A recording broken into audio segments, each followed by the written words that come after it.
Facebook के माध्यम से लड़कियों से संपर्क साध कर जॉब की आड़ में मारपीट और यौन शोषण किया जाता था। इसका गोरखधंधा हियापुर के बकरी में डीबीआर कंपनी में होता था। लड़कियों के फोटो से कंपनी के लोग इससे ब्लैकमेल करते थे। एक लड़की को आगे आने के बाद इसका शिकार बनी दूसरी लड़की भी अब धीरे धीरे आगे आने लगी है। कोर्ट के दर्ज एफआईआर के आधार पर पुलिस ने कई लड़की से पूछताछ भी की है। सिवान की रहने वाली दूसरी लड़की ने बताया कि जुर्म की आप बीती सुने कई गोपालगंज के हरे राम ने फेसबुक के माध्यम से उससे दोस्ती की। करीब एक वाहन बाद बातचीत होती रही। हरे राम हमेशा कंपनी के बारे में बात करता था। पूछने पर उसने कंपनी में 25,000 रुपए का जॉब दिलाने का बात कही। कंपनी की तरफ से ही मैच से लेकर रूम देने की बात कही, जिसके बाद मौसी से 20,500 रुपए कर्ज लेकर वह मुजफ्फरपुर आ गई। यहाँ आने के उसे पे जुर्म शुरू हो गई। 1 साल तक जुर्म झेलनी पड़ी। कर्ज के कारण मौसी से रिश्ता टूट गया। कंपनी में पूरे तरीके से ब्रेन वॉश कर दिया गया था।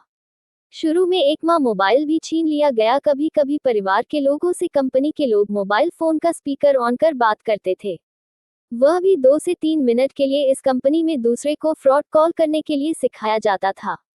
नए लोग को कंपनी में नहीं जोड़ने पर मारपीट की जाती थी। 14 लड़की और 7 लड़के को किसी तरह कंपनी से जोड़ा। इसके बाद नहीं जोड़ने पर एक दिन कंपनी के 7 लोगों ने हाजीपुर स्थित कार्यालय में बंद कर बुरी तरह बैट से पिटा, जबरदस्ती शारीरिक संबंध बनाए।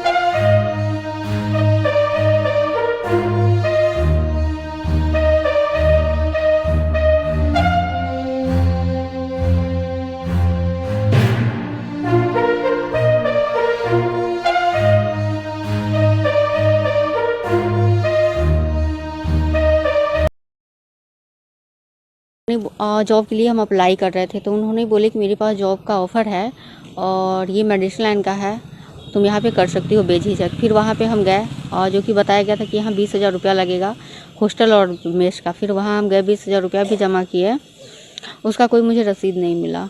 5 दिन तक कंटिन्यू हमें रूम पे ही रखा गया, जो कि कोई हॉस्टल नहीं था, वो रूम ही था एक। और जिस फ्लैट में लड़का लड़की सब लोग साथ में रहता था, एक रूम में लगभग 10 लड़कियाँ रहती थी। एक रूम में लगभग 10 लड़कियाँ रहती थी। फिर 5-6 दिन बाद से मुझे एक सेंटर नाम की कोई जगह था, वहाँ पे ले जाया गया। वहाँ पे लगभग मतलब बहुत सारे लोग था, 500 से 1000 लोग वहाँ पे था। और वहाँ पे यही बताया जा रहा था कि चीट फ्रॉड मतलब कॉल कैसे किया जाता है, फ्रॉड कॉल करने के लिए सिखाया जाता था। फिर वहाँ कोई जॉब नहीं था, ना कोई ऑफिस था, ना कुछ था ही नहीं वहाँ पे, बस वहाँ पे कॉल करने के लिए ही सिखाया जाता था। फिर 2-2.5 से 3 मंथ हुआ मेरा सैलरी नहीं आया। फिर सैलरी का जब हम बात किए तो वहाँ मनीष सिन्हा यानी कंपनी के CMD जिसको बोला जाता है, वो और तिलक ने मिलकर मुझे ये बताया कि तुम्हें यहाँ 50 से 52 लोगों को बुलाना है। 50 से 52 लोगों को बुलाओगी तो तुम्हारा यहाँ सैलरी 50,000 हो जाएगा। हम बोले बुलाने का मतलब हम कहाँ से बुलाएंगे 50 से 52 लोग। तो मेरे फ़ोन में जितना कॉन्टैक्ट था उसको एक लिस्ट टाइप में बनवाया गया, हर एक चीज़ और मेरे कॉन्टैक्ट से लिखवाया गया। फिर उसी में से वो लोग मार के ज़बरदस्ती कॉल करना स्टार्ट करवाया लोग। और मुझे भी पैसा कमाना था, तो मुझे नहीं पता था कि ये फ्रॉड कंपनी है। तब तक मुझे कुछ पता नहीं था, आइडिया ही नहीं था। फिर हमने बुलाना स्टार्ट किया, कम से कम हम 52 लोगों को बुलाए। उसके बाद तब तक मतलब ये जो तिलक सिंह था, ये पर्सनली रूम पे आने लगा,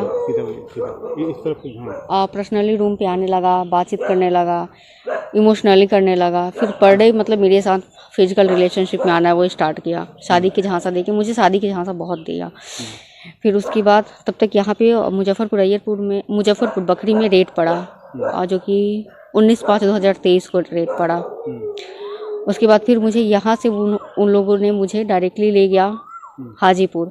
वहाँ पे ऑफिस में, हाजीपुर के ऑफिस में मेरा तिलक सिंह के साथ ज़बरदस्ती शादी करवाया गया, जिसमें विजय कुशवाहा, हृदयानंद कन्हैया कुशवाहा, हरिराम और तिलक मौजूद था। उन लोगों के सामने मेरा शादी हुआ। उसके बाद वो अपनी पत्नी की तरह मुझे अपने रूम पे रखना स्टार्ट किया। और उससे पहले जब यहाँ पे मुजफ्फरपुर में हम थे, उस बीच हम 3 बार प्रेग्नेंट भी थे, जो कि तिलक सिंह ने ही मेडिसिन देके मेरा अबॉर्शन करवाया था, हॉस्पिटल पे नहीं ले गया था। उसके बाद मेरा शादी करवाया गया था।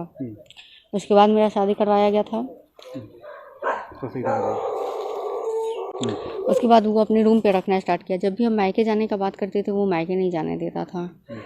और फिर अभी तक वहाँ से मेरा कोई सैलरी भी नहीं आया था।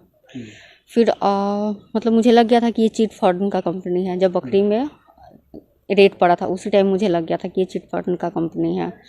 फिर हम बहुत मतलब जिद किए जाने के लिए घर पे, वो जाने नहीं दे रहा था। फिर मुझे 26 दिसंबर को उन्होंने बुलाया, पटना मनीष सिन्हा बुलाया। और वहाँ बुला के, वहाँ इनामुल हक थे, मनीष सिन्हा थे, तिलक थे, इरफान और अहमद राजा। बाकी लोग जो था उसका नाम मुझे नहीं पता है, इन लोगों का नाम मुझे पता है। फिर वहाँ मेरा फ़ोन रीसेट किया गया, मेमोरी कार्ड तोड़ा गया, सिम कार्ड तोड़ा गया, क्योंकि मेरे फ़ोन में हर एक प्रूफ था। शादी से लेकर प्रेगनेंसी हर एक प्रूफ मेरे फ़ोन में था। सब लोगों ने मिलके मेरा फ़ोन रीसेट किया, सिम मतलब हर एक चीज़ कर दिया।